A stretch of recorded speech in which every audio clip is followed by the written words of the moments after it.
Ay, sana ba siya? Ay! Gisingin mo, gisingin mo. Kuya! Gisingin mo! Kuya! Kuya! Hoy, kuya! Gumising ka! Boy, boy! Gugulat ka! Boy, yung crush mo nag-post! Boy, kaya pala walang boyfriend yun.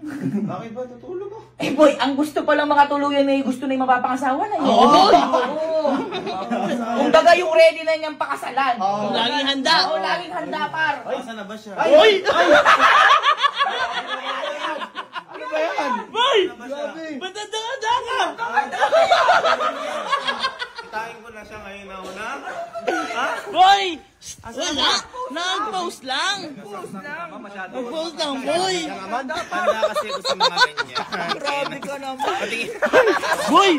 Naka-Jordan ka pa, oh! Sa tingin mo, magugustuhan ako ng crush ko? Magugustuhan ka na. Magugustuhan, perfect. Sabi nila, yung paghahanda natin ito, magugustuhan na tayo ng mga crush. Pati ikaw. Ano yung sinasabi niyo? Oo, yun post, yun story. Ano yun? Sabi na, panaginip lang ito, natutulog lang. Ano mo naginip? Teka, matulog muna ulit.